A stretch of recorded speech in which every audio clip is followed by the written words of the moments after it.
องค์ศรี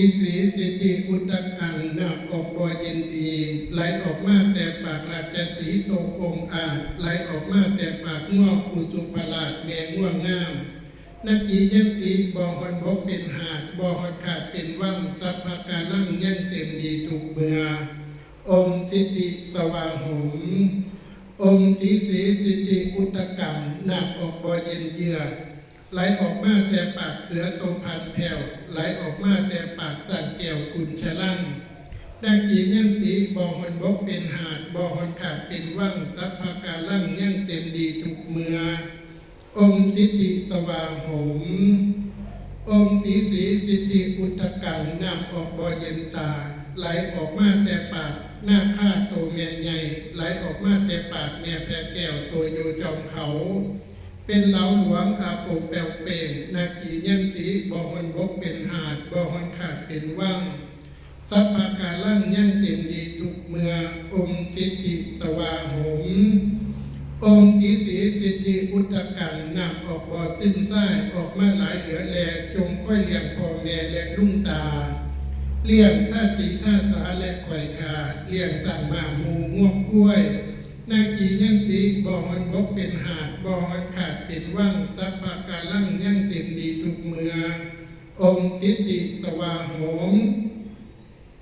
องค์สะเทือนนำได้อื่นล้นเหนือแผ่นธรณีมีแต่อนุมาตัสสานครไหลกวาดเกี่ยวเมื่อหัวแต่คงค่าไหลน่องมาบ่ขาดเท่าอากาศผู้พนังปัญจมหานาทีก็หากมีหาแม่น้ำออกแก่เรือหลายสื่อว่าคงค่ายมนาอาเจรวดีมาหิงสาสระผู้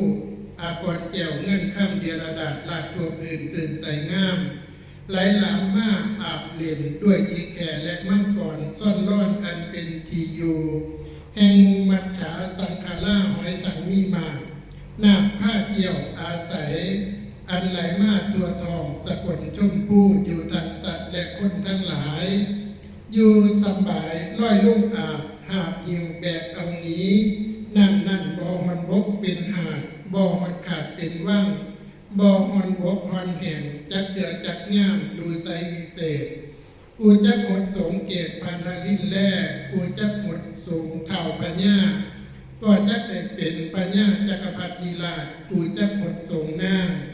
ก็มีรัศมีลั่งสีงามเยี่ยมยิ่งควรติหักกอดคิงควรเป็นนิงมาเหสี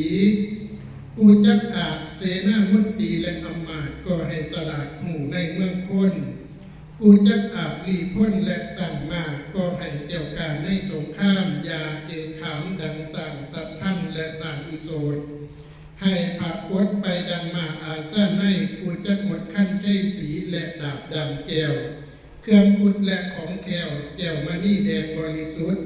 ขอให้เป็นเครื่องหามศัตรูน้ำนี่บ่แม่นน้ำสาดน้ำตายน้ำได้มากแต่ปู่พระเจ้าสองสียืนพันปีให้มาอาบกูจักอาบขั้นยิ่งกูแลน้อยก็ให้ได้คอยคาสร้างมากเกิดเหลือหลายงอกกล้วยก่อพันเมฆกูจักแผ่เมตตาไปที่สามหมุนใดก็ให้